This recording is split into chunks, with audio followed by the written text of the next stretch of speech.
welcome to our show Daily Debrief, brought to you by People's Dispatch. I'm Swastika, and let's look at our very first story. The White House has confirmed details of US President Joe Biden's first trip to West Asia, including a controversial stop in Saudi Arabia and an expected meeting with Saudi Crown Prince Mohammed bin Salman. Now, the Biden administration on Tuesday announced that the trip would take place between July 13th and 16th. Biden will also visit Israel and the occupied West Bank. For more on this, we're joined by Abdul. So, Abdul, could you tell us what is on the agenda for Biden's trip to West Asia? So, since this is the first visit of Biden in the region, in last 2 years he could not visit because of the COVID restrictions and all. Yeah. There are many things which are important, particularly given the larger geostrategic situation in the region. You see, there is the nuclear deal, which is still in limbo. And then there is a relationship between the so-called Abraham Accord, which was pushed by his predecessor, but Biden administration too wants it to continue. So kind of helping Israel to normalize the relationship with other Arab countries, which has not progressed much. Then there is a issue of the war in Yemen.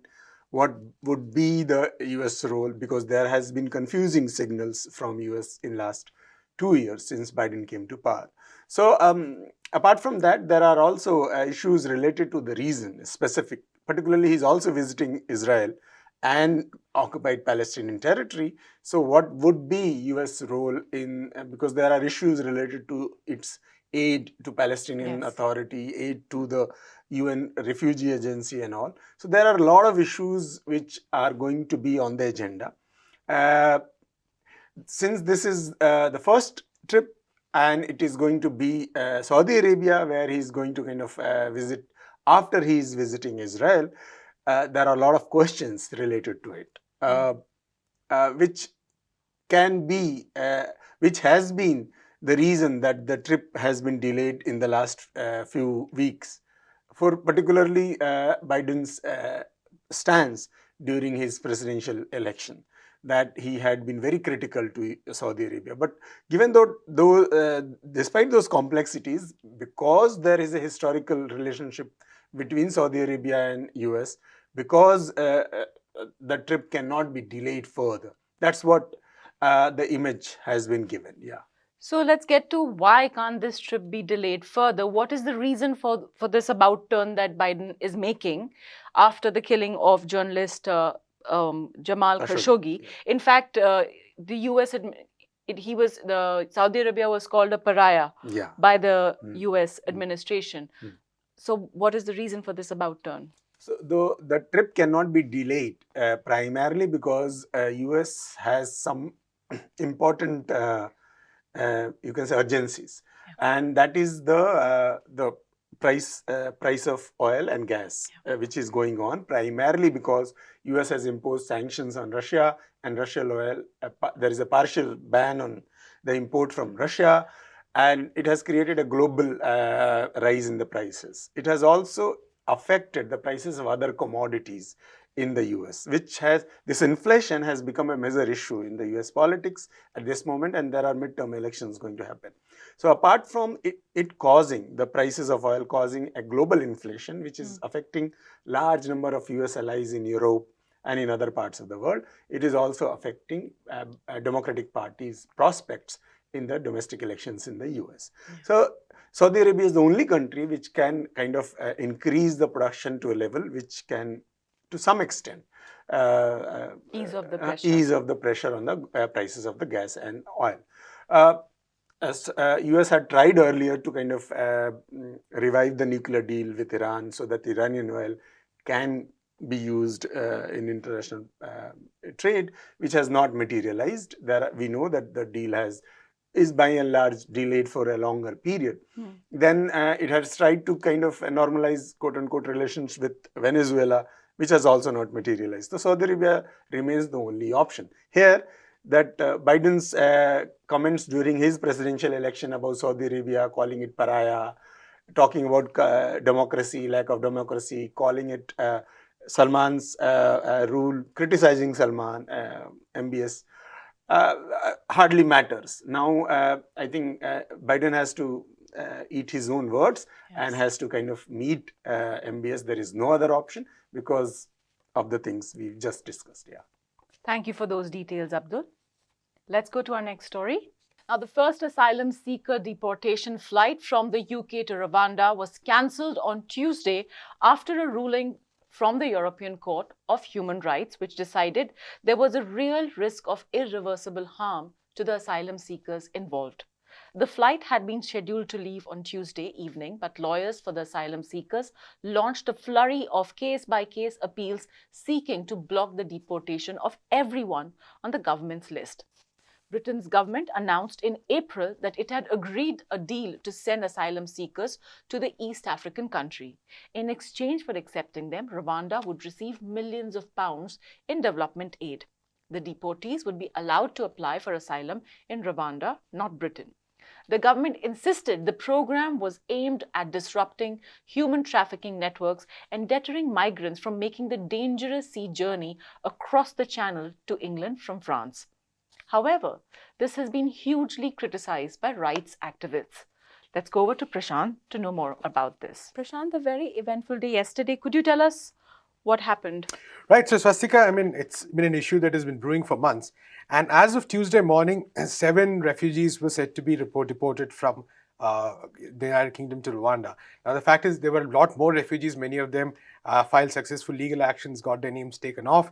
But it is actually a sign of how determined and how stubborn the UK government has been, that despite this chorus of criticism against it from all sections of society, the UK government was willing to send just 7 people in that flight to prove a point that it would continue with this policy, right? Despite the fact that in so many cases there is uncertainty, and despite the fact that this is going to be reviewed in detail next month by the British court. But the government was very determined. There were protests taking place across in various places, including near the facility from which the plane was to take off.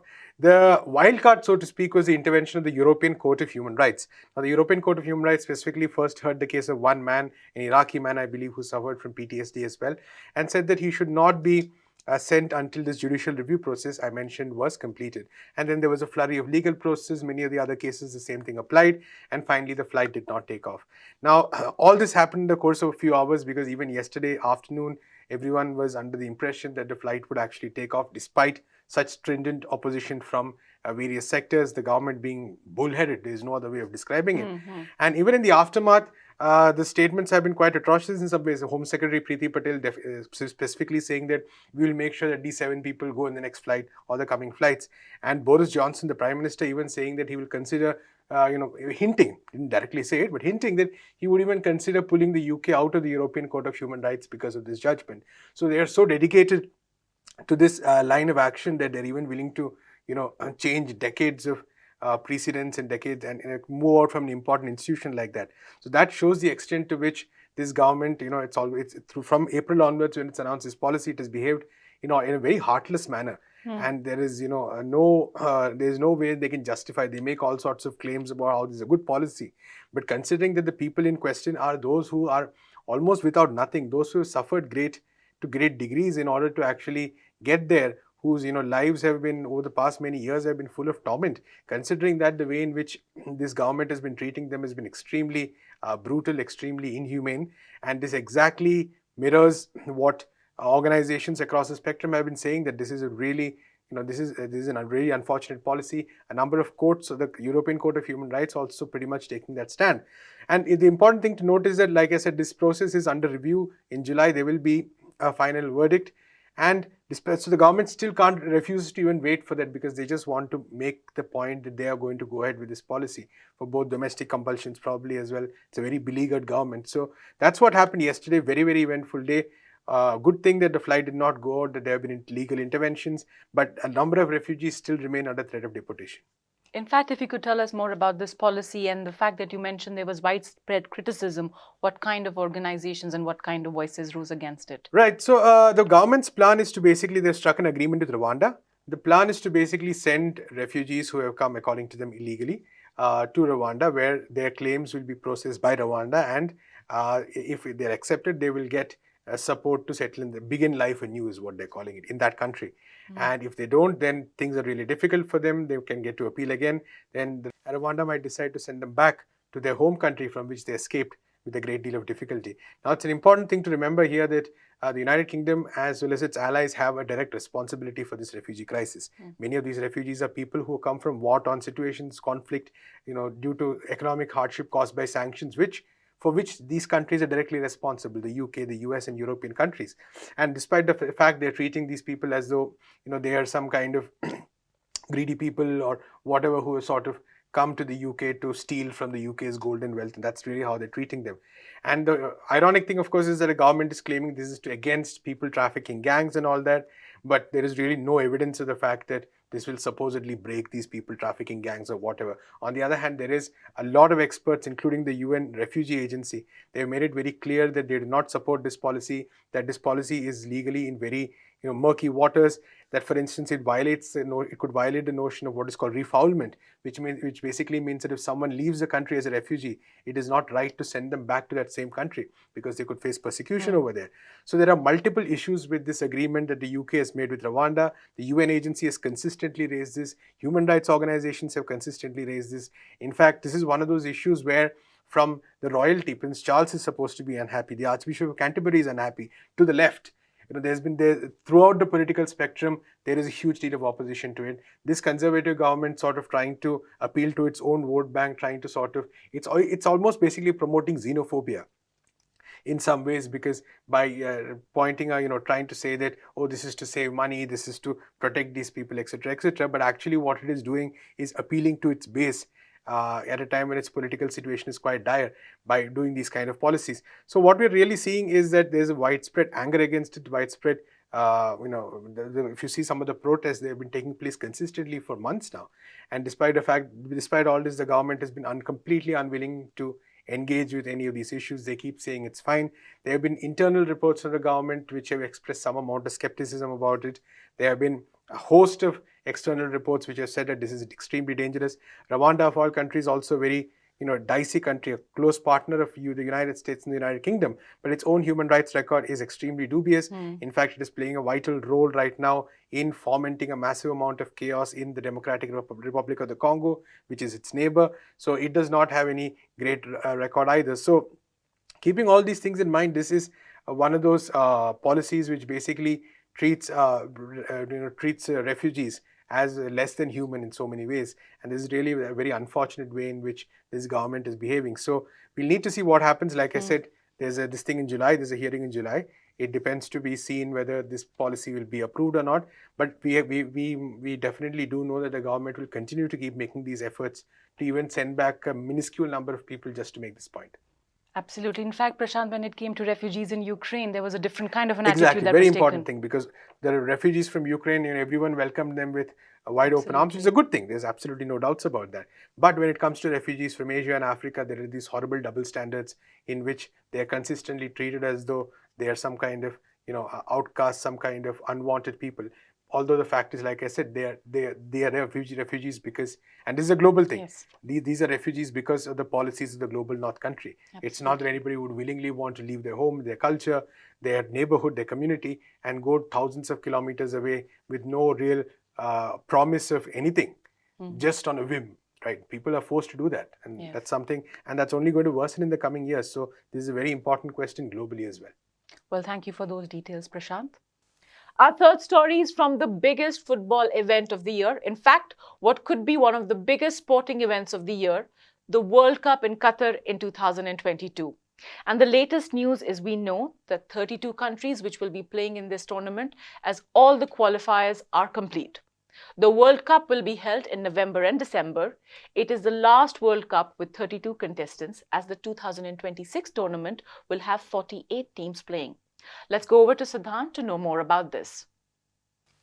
Siddhant, thank you for joining us from Calcutta, where you're covering the Indian national team football qualifiers, isn't it? Yeah, Swastika, right on. Actually, yesterday, India sealed qualification for the upcoming Asian Championships, which will be held next year. We're not sure where. They were meant to be held in China, but because of COVID and other things, I think China will no longer be hosting that tournament. But yes, so good to see India also making its place in sort of world football in that sense, making baby steps at least. Yes. Siddhant, so let's talk about the biggest event of the year, sporting event of the year. If you could tell us some of the teams that have qualified, what are the interesting ones according to you? Yeah, of course. Sasika, from an Asian perspective, first of all, there are 5 teams that have qualified for this World Cup. It's as I think many people who follow football might know, it's the first World Cup to be held in the Arab world, uh, the first Winter World Cup ever. So instead of being played normally, it's played in the June-July window, but this World Cup will happen over November-December. So that's the first for world football, which should be interesting actually, even though it'll throw the European football calendar into a bit of disarray. And this is kind of what I guess we'll get into later in this conversation. What led to so much controversy about the World Cup being awarded to Qatar in the first place. But before that, 5 Asian teams, like I was saying last night or the night before last, Australia defeating Peru to qualify as the 5th Asian team in the tournament, so making it 5 Asian teams, I think for the first time in the World Cup, along with a very strong African sort of challenge as well. So looking ahead to, like you said in your link, the next World Cup in 26 will be a 48-team World Cup. Again, there'll be greater participation from Africa and Asia. So kind of balancing or making global football a bit less Eurocentric. I think that's the interesting part about all of this. Of course, the European and South American teams will continue to be the favorites to win the tournament when it comes to Qatar. But plenty of interesting things happening, including, as we know, in Group A, Iran will be going up against the United States of America. Wow. So that and this seems to be a regular fixture as far as World Cups are concerned. I think, if I'm not wrong, including the World Cup in 1994, which was the last time the US hosted Football World Cup, the US and Iran played. So always an interesting political angle as well to some of these footballing ties that bring, or at least give us a new spec to have conversations around wider issues, political, economic, social issues that go with it. And also putting the spotlight on what's happening in the global south in general, because football is, as you know, Swastika, a global sport that's followed around the world. Yes. And a vast majority of those who are following it live in the global south, even though we don't really benefit from all the money and everything that comes into it. Also, a lot of controversy cropped up around the World Cup. If you could tell us if it will continue to stay towards the build-up of the tournament. Most likely, yes. We've seen now, without a doubt, I mean, there was plenty of objection, speculation about whether the Qatar World Cup will actually go ahead. We've seen diplomatic and other kinds of boycott of Qatar as a country, both within West Asia as well as in the larger global context. But as of now, from what we know, the World Cup is happening. I mean, not from what we know, it's definitely going ahead in Qatar in a few months from now. So whether the world likes it or not, they're just going to have to deal with it. There are the usual objections, and no doubt some of them are founded in reality. I mean, there are no two ways about the fact that several of, or a vast majority of the labor that goes into building the infrastructure for these kind of events comes from poor countries in South Asia, India, Nepal, Bangladesh, Pakistan. These are the countries that send workforces, people to go over and build actually these stadiums. Not just stadiums, but stadiums, hotels, metros, or everything that goes into building a city's infrastructure. So many questions have been raised based on the human rights or the labor rights given to these people working on these kind of projects.